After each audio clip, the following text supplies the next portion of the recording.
Hi, and welcome to the Blueshirts corner. So the Rangers are going to be taking on the Anaheim Ducks, and I'm excited for this game. I got my lucky hat, I got my lucky jersey, I haven't shaved today. It's game day, and I'm excited. I'm excited for this game because Carl Hagelin is returning to Madison Square Garden. It's good to see that he's going to be playing here in Madison Square Garden tonight, but the fact that he's no longer wearing the blue or the number 62, it's upsetting me. It is, and it's good to see that Emerson Edom is in this lineup because if Emerson Edom would have been sitting in the press box as Carl Hagelin's on the other side, after we traded Carl Hagelin for Emerson Edom, would have been an insult.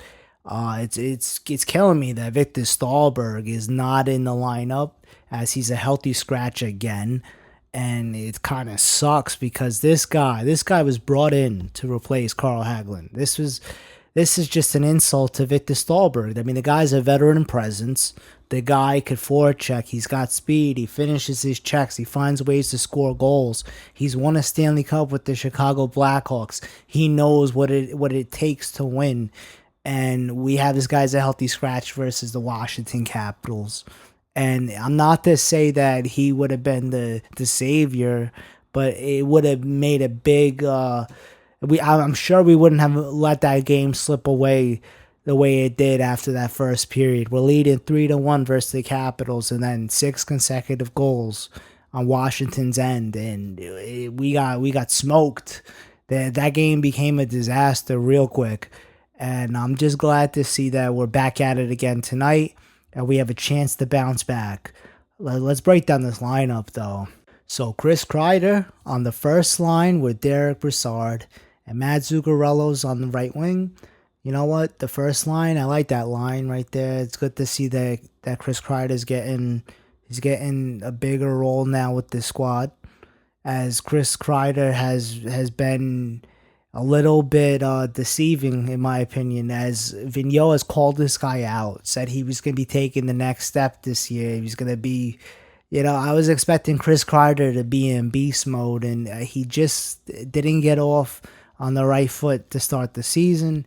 Maybe this could spark something because obviously Matt Zuccarello has been the glue holding this team together. I mean, Matt Zuccarello, and he makes players around him good. I mean, this guy is our best forward, in my opinion. I mean, I know that Rick Nash is supposed to be the man that we rely on, but he the bigger the stage, the smaller the guy will get. And I mean, Matt Zuccarello, he's the smallest guy, but plays the biggest game. I'm hoping that this gets Chris Kreider going. Our second line, we got Rick Nash with Derek Stepan, Jasper Fast. That's not bad. I mean, Jasper Fast is great. I mean, the guy, it's good to see he's in a bigger role.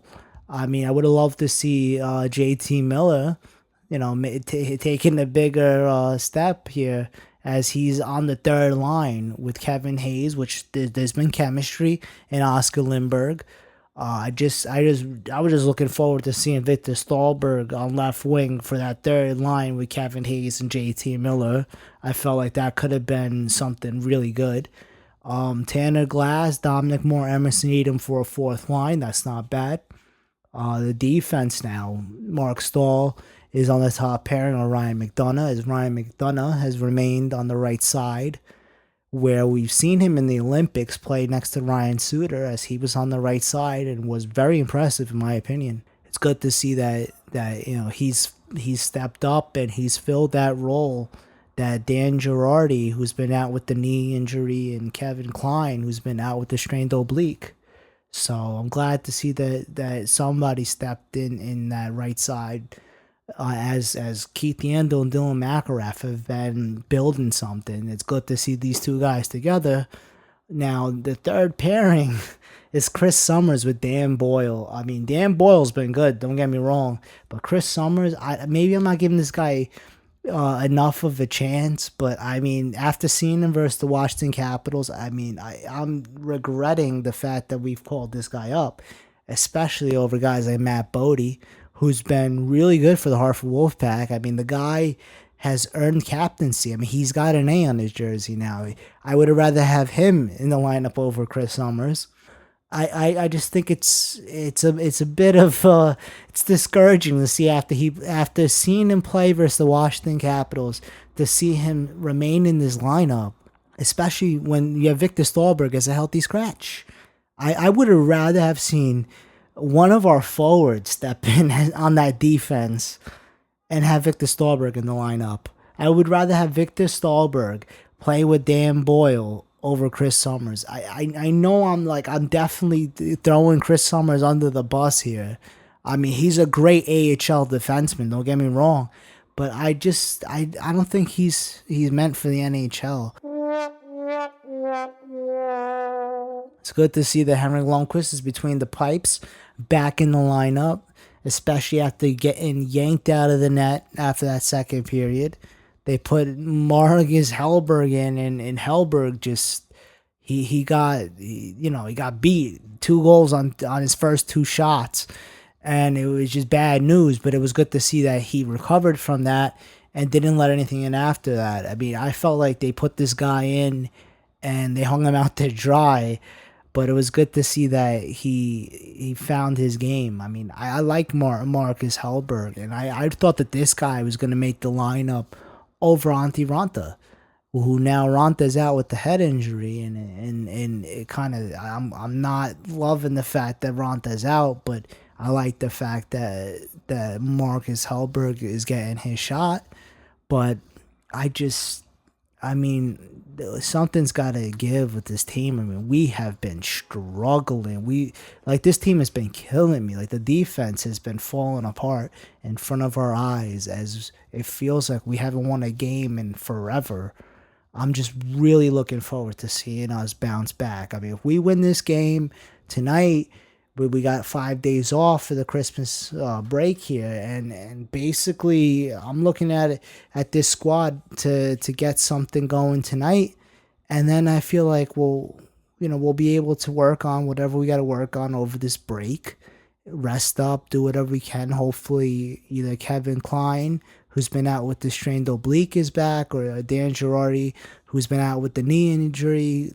One of them is back, and then we could have Chris Summers basically go back to Hartford or sit up in the press box or something, as we're facing the Nashville Predators come Monday the 28th, and then we're playing Tampa Bay the 30th of December. I mean, these are big games coming up. I mean, we got to get something going tonight, and then maybe it could spark something and bring change to this team. I mean, maybe this 5 days of rest would be something phenomenal for the squad, as we could rest up, and whatever bumps and bruises that have occurred that is holding this team back will heal up in a bit, and then we'll be back to playing Rangers hockey. But I mean, good news is we're early in this. It's still early in the season, and I'm glad to see that at least we're still in playoff position. But I mean, if we don't start racking up some wins, we're gonna fall out of a playoff spot. I mean, this squad just needs to make the playoffs. I don't care if we win a President's Trophy. I just want this squad to make the playoffs, and then I feel like once we're in the playoffs, then we can focus on one team, find their weaknesses, work on our game. I mean, I feel like we could beat any team in the best out of 7 as long as we just make the playoffs. So I'm just looking forward to, at least, I can't think that far ahead. I'm just looking forward to this game right now. And you know what? I'll keep everybody posted. Just let's go Rangers, and just happy holidays.